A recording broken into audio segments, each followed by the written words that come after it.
It's a cold January afternoon in New York City. U.S. Airways Flight 1549 has just taken off from LaGuardia Airport with 155 people on board. 90 seconds later, both engines explode in flames after slamming into a flock of geese. All power is gone. The massive Airbus A320 is now a 70-ton glider silently falling toward one of the most crowded cities on Earth. The pilots have no thrust, no second chance, and only minutes before impact. Captain Sully Sullenberger turned toward the only open space he can see, the icy Hudson River. But can he actually land a commercial jet on water and save everyone on board? This is the heart-stopping story of the miracle on the Hudson. January 15, 2009 began as an ordinary afternoon at New York's LaGuardia Airport, with U.S. Airways Flight 1549 pushing back from the gate for a routine trip to Charlotte, North Carolina, and then on to Seattle. The Airbus A320, registration N106US, was nearly 10 years old, with about 25,000 flight hours under its belt, and powered by reliable CFM56 engines. On board were 150 passengers, one lap-held infant, and 5 crew members. Captain Chesley Sully Sullenberger, a seasoned pilot with over 20,000 hours, including time as a U.S. Air Force fighter pilot and glider instructor. First Officer Jeffrey Skiles, handling the takeoff leg, and 3 experienced flight attendants. Passengers ranged from business travelers to families heading on vacation, many from the Bank of America contingent commuting between New York and Charlotte amid the financial crisis. The weather was cold but clear, with temperatures around 20 degrees Fahrenheit, and the plane taxied to runway 4 without issue.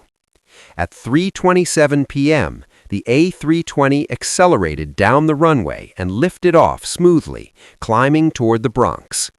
Just 90 seconds later, at about 2,800 feet, the unthinkable happened. A flock of large Canada geese crossed directly into the flight path. Multiple birds struck both engines with heavy thuds that passengers described as sounding like gravel hitting the plane, followed by flashes of flame and the acrid smell of burned feathers seeping into the cabin.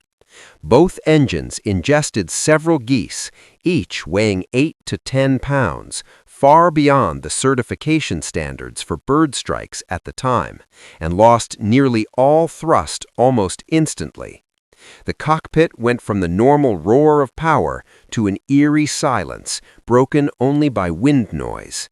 Sullenberger immediately took the controls, saying calmly to Skiles, "My aircraft," while Skiles pulled out the quick reference handbook for dual engine failure. They started the auxiliary power unit for emergency electricity and hydraulics, and Sullenberger turned the plane south toward the Hudson River, the only viable open space amid the dense urban landscape. Air traffic control offered vectors back to LaGuardia or to Teterboro Airport in New Jersey, but Sullenberger assessed the glide ratio: too low, too slow.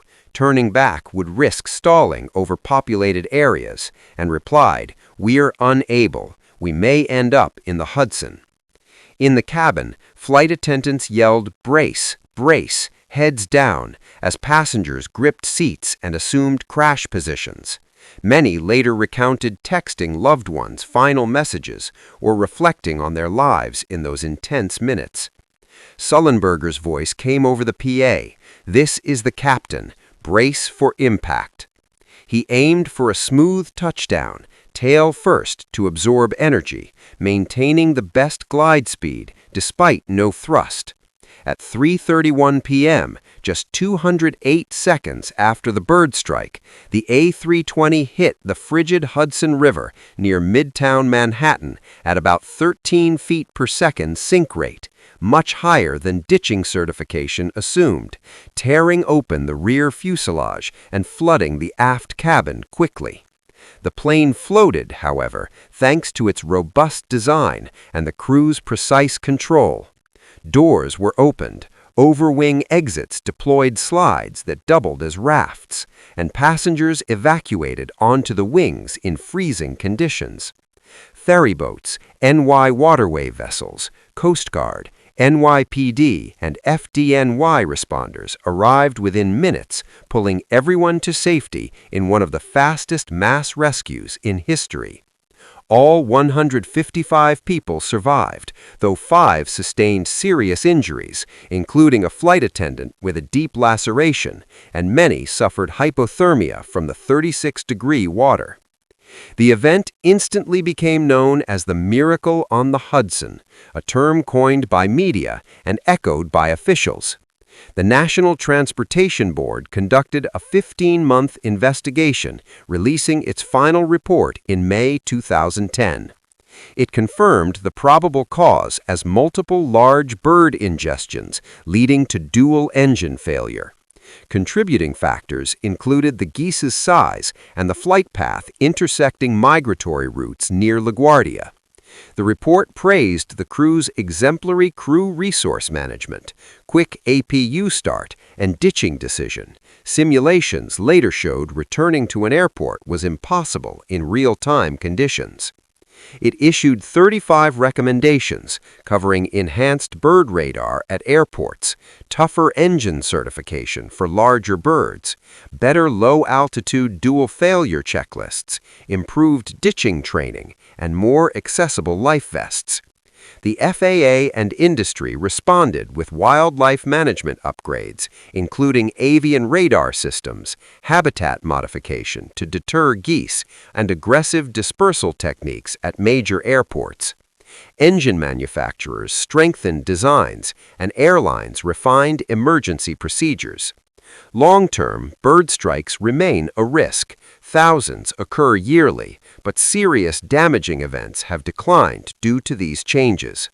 Sullenberger and the crew were hailed as heroes, receiving awards from aviation guilds and standing ovations nationwide.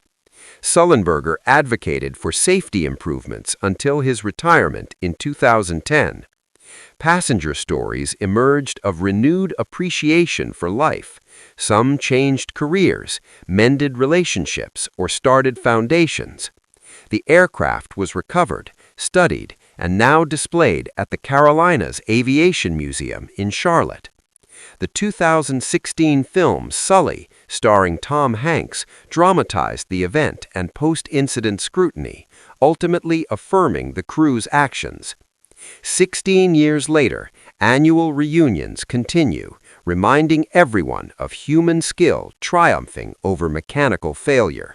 And that's the enduring legacy of Flight 1549, proof that preparation, composure, and teamwork can turn potential tragedy into inspiration, making our skies a little safer for all of us. Human skill triumphing over mechanical failure.